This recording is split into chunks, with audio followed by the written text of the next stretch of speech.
Assalamualaikum warahmatullahi wabarakatuh. Hello guys, kembali lagi bersama saya Bobby Heren. Kali ini kita akan kembali mengomentari video dari Louis Pasteur yang berjudul Ratusan Ribu Ketipu dengan Kesaksian Mualaf ini. Kita akan langsung tonton videonya, bisa kita komentari guys. Assalamualaikum, selamat datang kembali di channel ini. Balik lagi dengan saya Louis Prasetyo. Terima kasih teman-teman untuk terus mengikuti channel ini. Kali ini kita akan bahas seorang ibu yang mana dia ngaku mu'alaf guys.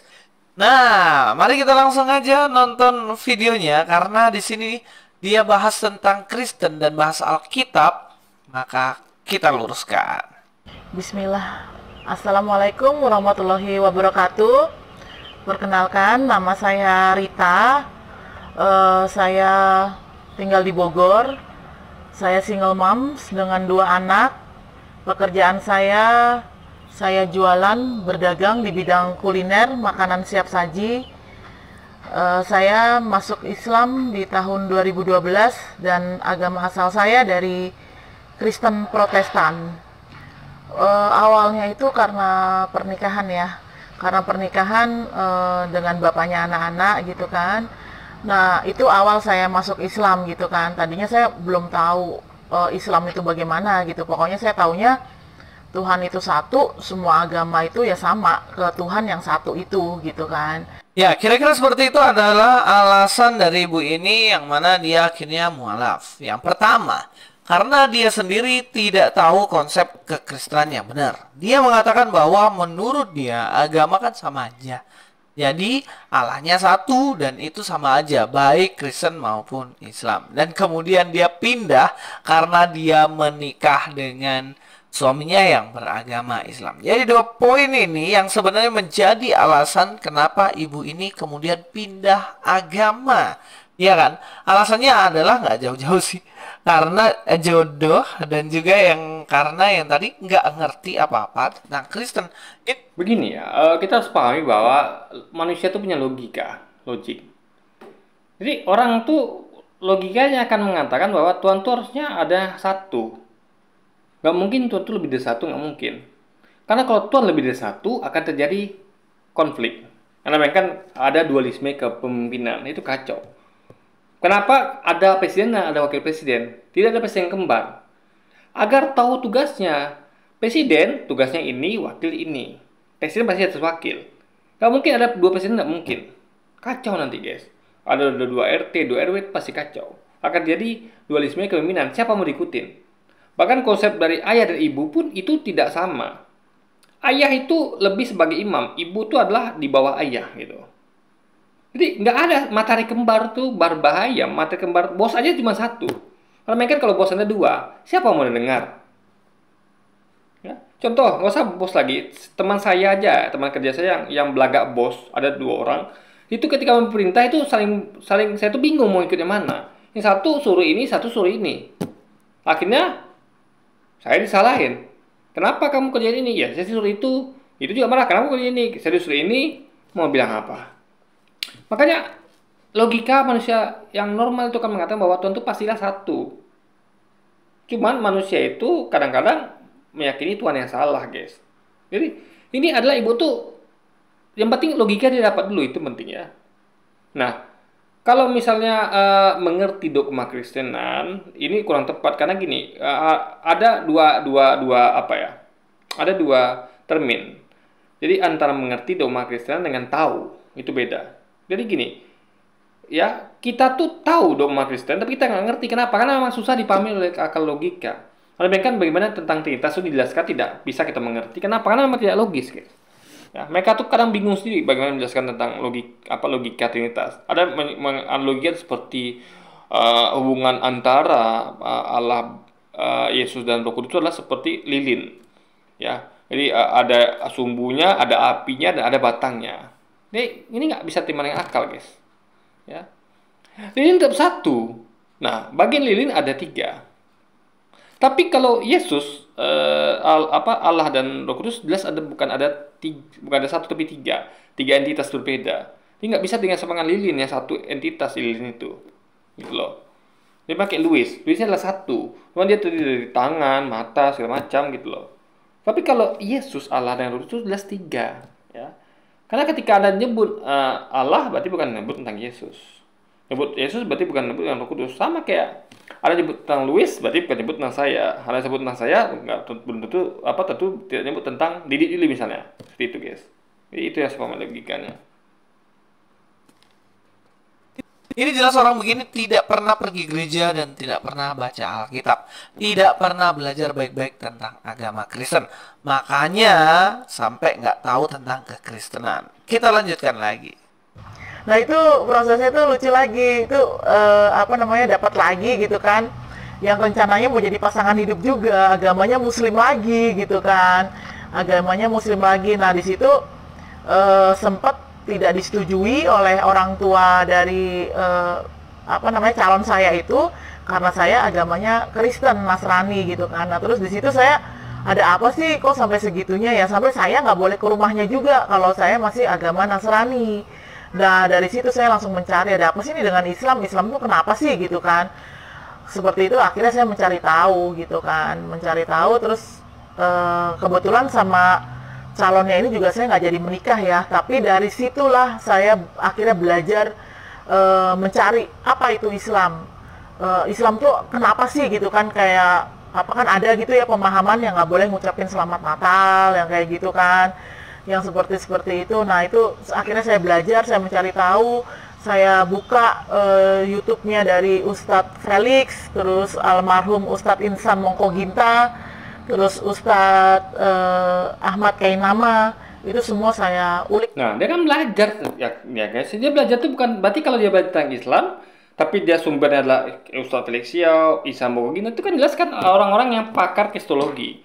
Mereka tuh mantan semua, mantan Kristen. Mereka tuh mualaf. Artinya mereka tuh punya ilmu pendidikan agama.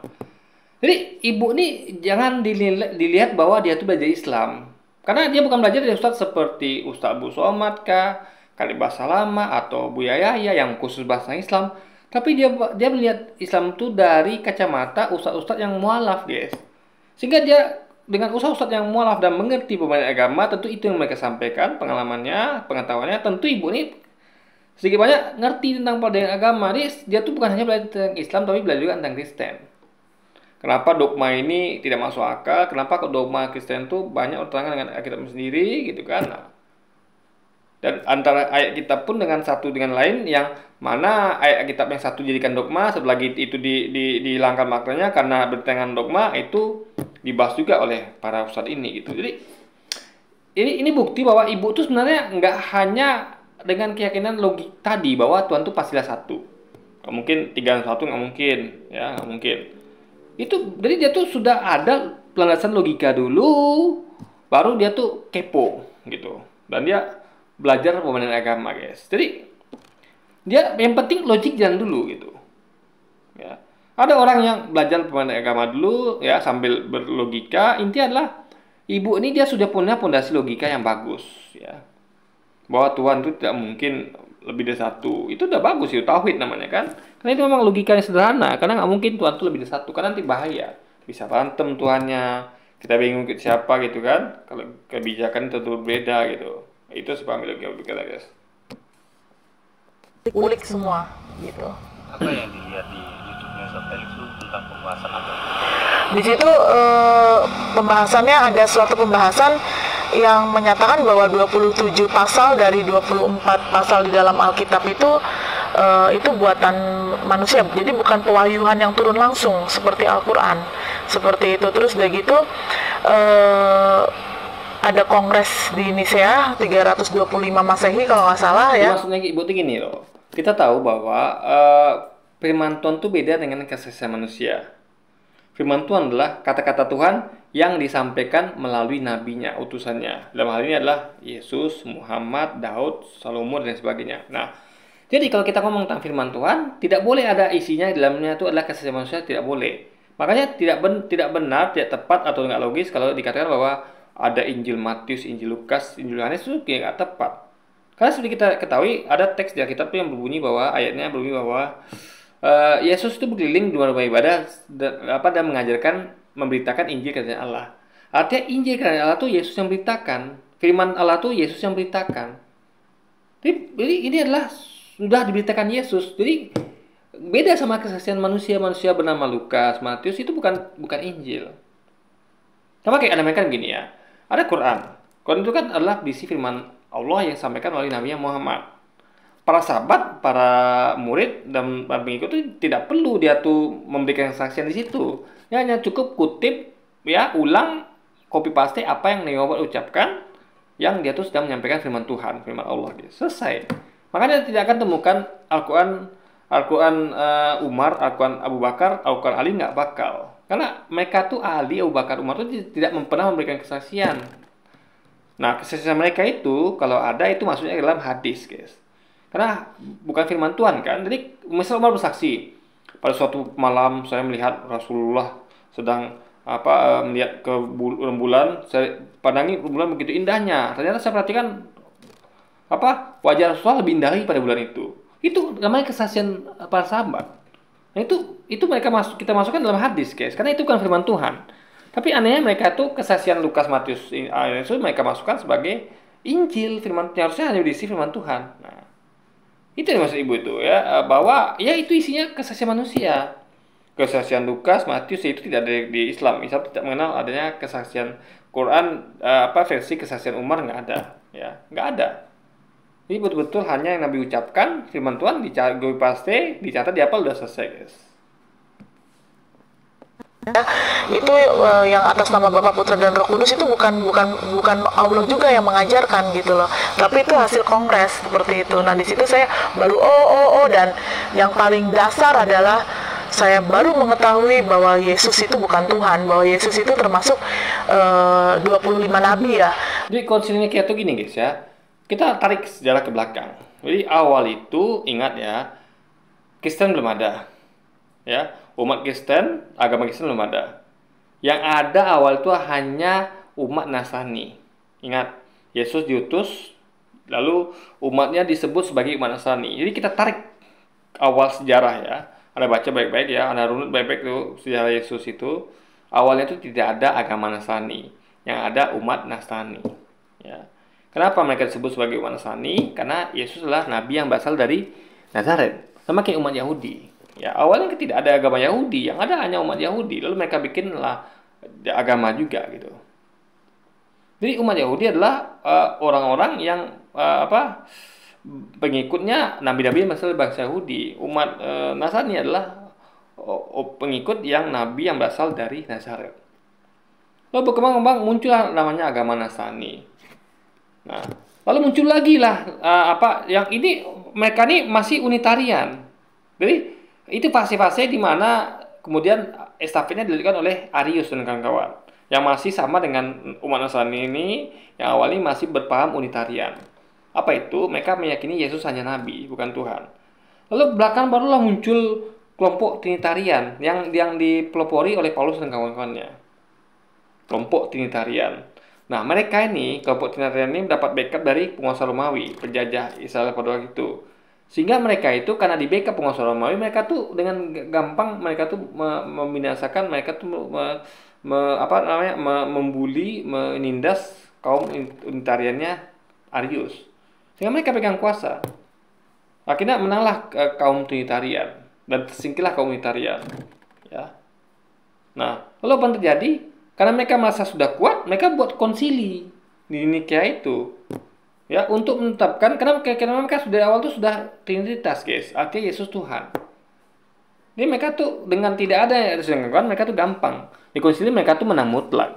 Karena mereka isinya orang-orang mereka semua. Karena orang-orang Arius sudah disingkirkan, guys. Jadi itu harus dipahami ya. Bahwa sesungguhnya itu yang terjadi di konsili Nikea. Jadi mereka tuh tinggal menetapkan, ya, sebelumnya kan belum ditetapkan itu, hanya diyakini saja oleh kelompok Trinitarian. Akhirnya mereka menetapkan bahwa Yesus Tuhan. Itu sebab kita, guys.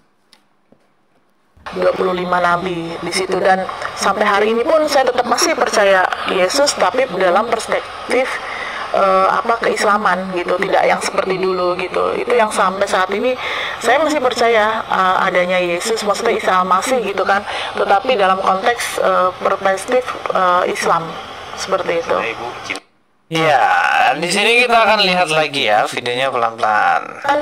Yang menyatakan bahwa 27 pasal dari 24 pasal di dalam Alkitab itu itu buatan manusia, jadi bukan. Ya, oke, kita akan bahas dulu. Pertama, ibu ini sudah nggak ngerti Alkitab, dapat jodoh lagi kan diminta untuk masuk Islam. Dan kemudian yang ketiga cari guru, cari gurunya lagi Ustadz Felix, Moko Ginta, dan terakhir Kainaumos. Tentulah orang dicari itulah orang-orang yang sama dengan dirinya, yaitu mualaf. Jadi karena gini, karena perpindahan dari agama Kristen dan Islam itu beda dengan orang yang tentu sudah Islam. Misalnya, jadi gini, bahkan sebenarnya kita perlu orang-orang kayak yang ini, yang sudah mualaf ini. Kenapa? Karena mereka tuh lebih kaya secara ilmu. Mereka tuh tidak hanya berkutat pada ilmu Islam saja, tapi mereka sudah ibaratnya sudah lintas agama, guys. Sehingga kita serap ilmu dari pengalamannya, dari logikanya gitu. Makanya ibu ini memang tepat kalau dia mencari guru seperti Ustaz Felix Yao, ya, Ustaz Moko Ginta. Karena memang mereka ini mualaf yang bisa mengajarkan logikanya kenapa kok harus ada perbandingan agama. Kenapa kok harus dikaji dan dibandingkan untuk menemukan kebenaran, guys. Yang itu tentu tidak didapatkan kalau kita misalnya mendengarkan Buya Yahya atau Khalid Basalamah. Tentu mereka tuh bahas tentang Islam saja gitu. Nah, kita penting juga melihat, karena gini loh, sama kayak Anda mungkin mau expert di satu mobil. Kalau Anda tahu tentang semua mobil itu, tapi kan Anda sebelum masuk ke situ, Anda harusnya cari mobil yang terbaik dulu. Baru Anda bisa fokus ke situ. Karena enak kalau Anda ambil satu mobil, sementara itu untuk mobil terbaik, Anda tahu banyak tentang mobil itu, Anda ada yang kurang, guys. Nah, jangan-jangan ada mobil yang lebih bagus, kenapa Anda itu Anda ambil? Jadi poin pertama adalah ambil mobil terbagus atau agama yang benar, baru Anda fokus di situ gitu loh. Itu sih Pak Mi. Jadi ibu ini sudah mengambil langkah step pertama yang cerdas. Yaitu tidak sembarang pilih mobil yang tepat, dan mobil tepat itu ditentukan oleh namanya perbandingan.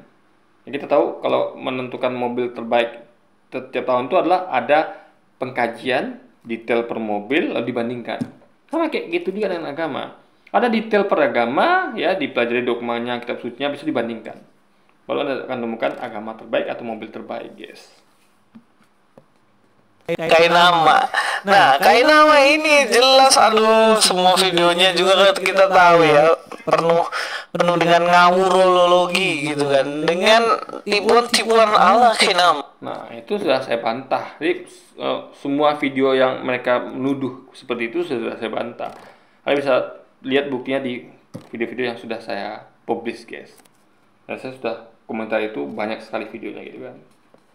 Nama begitu, yang jelas itu adalah sesuatu yang salah kaprah ya, videonya lihat sendiri. Bahkan dia sendiri nggak bisa membuktikan di mana dia kuliah, dia nggak bisa membuktikan apa yang diomongin, semuanya jadi guru. Ini masalahnya di sini, guys. Yang membuktikan itu haruslah yang nuduh. Ingat, kita di pengadilan nih, ada tersangka, ada jaksa penuntut umum. Apakah yang tersangka membuktikan bahwa dia bersalah? Tidak. Yang membuktikan tersangka bersalah adalah jaksa penuntut umum. Aneh sekali kalau misal gini, persidangan, yang ini persidangan. Hai Kainama, kamu adalah pembohong, kamu tidak punya detail.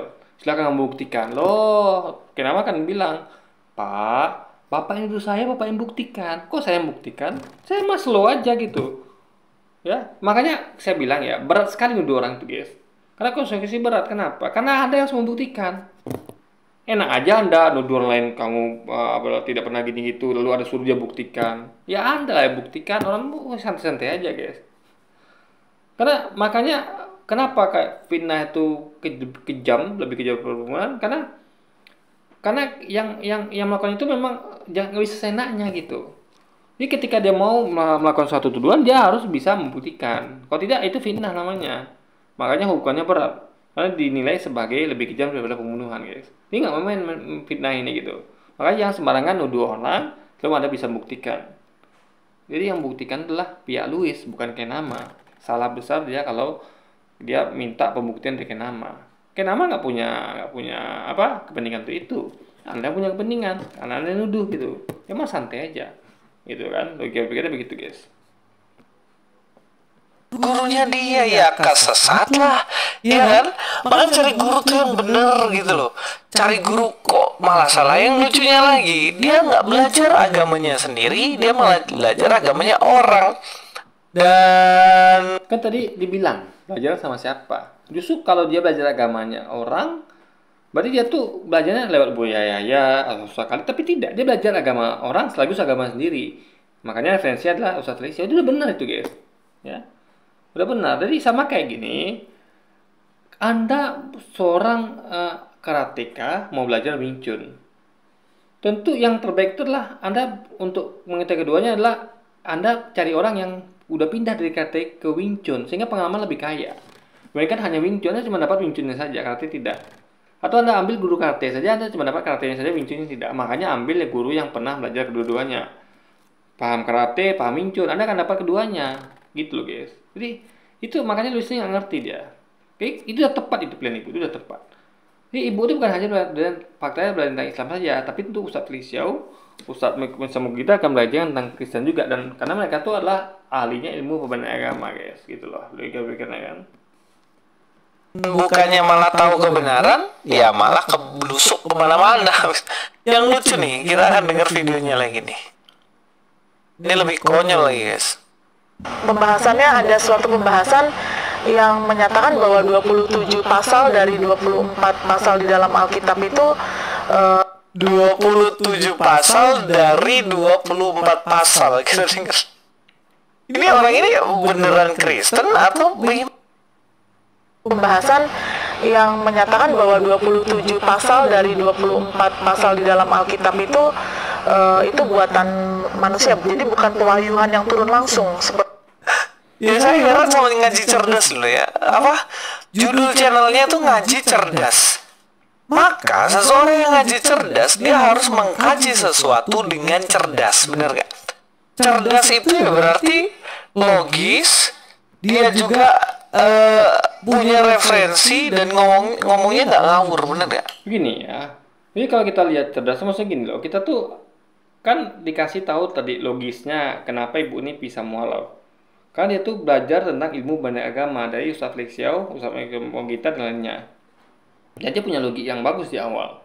Ini adalah platform yang bagus untuk ngaji cerdas. Jadi ibu ini pertama tuh sudah punya pikiran logis dulu, baru dia belajar banyak agama. Ini udah tepat nih guys, nggak ada masalah di sini gitu kan. Ngaji cerdas. Tapi saya sering ulang-ulang, namanya ngaji cerdas, nggak ada cerdas-cerdasnya. Ibu ini melakukan wawancara mengatakan bahwa 27 pasal dari 24 pasal. Satu lagi ya, begini ya. Kita tuh tentu ketika menemukan hal ini ya, entah beda persepsi Luis ya, tapi yang penting esensinya kita dapat. Bahwa ada perbedaan di antara Alkitab. Ada kesehatan manusia, ada betul-betul firman Tuhan, yaitu apa yang Yesus ucapkan.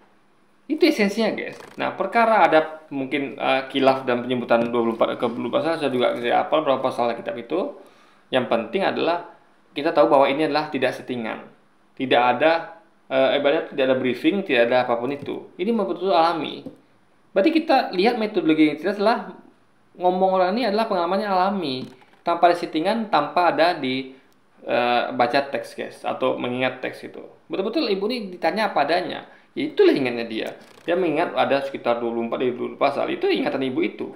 Bisa salah, bisa benar, guys. Yang penting kita dapat esensinya. Itu yang harus dipahami lagi pikirnya. Itu tulisan bukan tulisan Tuhan. Ada yang salah nggak dari omongan saya? Ayo yang cerdas di luar sana. Cerdas-cerdas people. Smart people. Ayo langsung. 27 pasal dari 24 pasal. Yang namanya dari, maka dia harus lebih besar, benar gak? Itu logika matematika sederhana aja. 25 dari 30.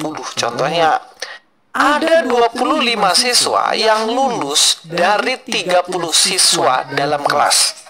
Maka, kalau kita lihat 25 contohnya ya, dengan 30, maka yang lulus 25 yang nggak lulus 5. Contohnya kayak gitu. Nah ini 27 pasal dari 24. Lawang pasalnya cuma 24 kok dibilang 27 pasal dari 24. Kalau saya tidak melihat itunya guys. Karena itu adalah yang penting esensinya. Itu kesalahan bisa terjadi gitu kan. Nah, jadi karena ini adalah spontanitas. Ini suatu yang spontan kadang-kadang entah apa ibaratnya lah ya, ya alami lah gitu. Karena kalau settingan kan udah disiapin teksnya. Ini bukti bahwa ini wawancara ini terjadi, interviewnya terjadi alami. Jadi kalau ada kekhilafan ya harus dimaklumi karena tidak esensial gitu.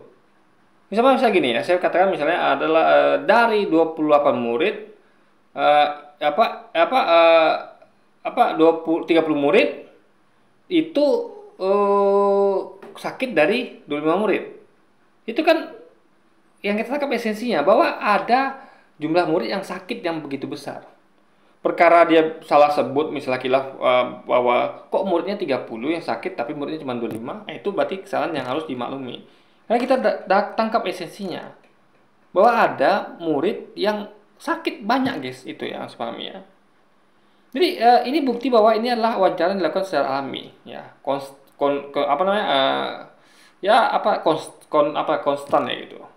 Jadi ini acara yang spontan itu guys. Kalau spontan bukan konstan. Konstan itu adalah jalan stabil, jalannya tuh kecepatan stabil. Ini adalah spontan guys, spontanitas. Jadi ya ada kekhilafan ya, yang penting kita tangkap esensinya guys, itu yang penting. Nah inilah yang saya bilang, kenapa nggak dipotong, nggak diedit gitu. Wawancara kalau udah ketahuan narasumbernya bohong, itu maunya diedit gitu loh. Dan ini yang selalu. Nah, apa Indonesia membuktikan bohong dengan seperti itu? Itu bukan gitu loh metodologi menentukan kebohongan. Masa ketika orang salah sebut bahwa dari 27 pasal, dari 27 pasal itu 27 pasal yang tadi apa katanya 20 pasal itu yang dari 20 pasal itu kan kalau diedit justru kelihatan bahwa ini tidak alami. Ini justru yang ada padanya. Jadi gimana bisa ditentukan itu berbohong? Kalau gitu menentukan orang berbohong guys ya, bukan gitu caranya. Jadi wajar ketika ada kesalahan dalam penyebutan tuh wajar. Ya bukan itu cara membuktikan orang berbohong gitu loh. Itu sih pahami logika pikirnya. Karena saya juga kadang-kadang kita juga melihat banyak juga orang yang salah ngomong, tapi dia tuh tidak, dengan itu metodologi kita menemukan bahwa dia berbohong, guys. Ya. Jadi poinnya adalah Anda harus tahu ngerti apa esensi yang dia bilang gitu. Ini kesalahan penyebutan jumlah itu menurut saya tidak merupakan sesuatu yang krusial gitu kan. Karena itu adalah ya ini bukan masalah matematika. Yang kita tuh memang mencari satuan bilangan enggak. Ini masalahnya adalah kita tahu esensinya adalah ini adalah ayat yang berbeda-beda berkontradiksi. Itu sepahami guys. Itu esensinya. Tinggal berapa banyak saja kita lihat lagi itu. Yang penting poinnya ada perbedaan gitu guys. Ada apa itu istilahnya? Ya itulah ada kontradiksi gitu yang ada di antara ayat Alkitab itu sendiri. Terjadi kesalahan-kesalahan ini yang terus-menerus terjadi di channel video-videonya Ngaji Cerdas. Gak ada yang namanya 27 pasal dari 24 pasal. Itu bukti bahwa channel Ngaji Cerdasnya memang dikerjakan dengan spontanitas gitu. Sehingga ya alami apa adanya saja gitu. Yang penting kita tangkap esensinya ya. Masalah Quran itu tidak esensial. Kenapa? Karena ini kita bukan ngomong tentang suatu bilangan matematika seperti yang kita harus ngitung uang misalnya. Uangnya ada 30.000 kita kembalikan cuman kita kembalikan belanjanya cuma 5.000 kita kembalikan harusnya 25.000 kita balikan cuma 15.000, itu baru kacau. Ini kan tidak berhubungan dengan hal itu. Ini adalah ngomong tentang esensi ya, bahwa terjadi seperti yang tadi itu.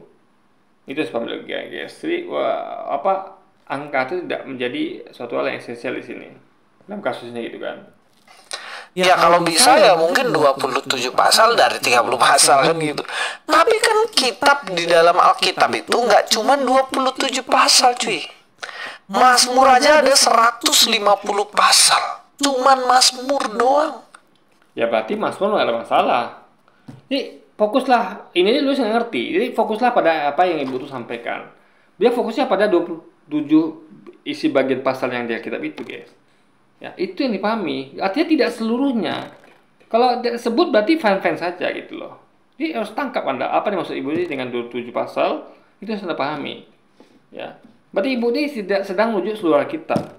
Tapi hanya yang disebutkan dia saja itu harus pahami logikanya. Oke guys, jadi mungkin sekian dulu aja video kita hari ini. Saya udah ngantuk besok guys kerja ya. Jadi sampai jumpa lagi video selanjutnya. Wassalamualaikum warahmatullahi wabarakatuh guys.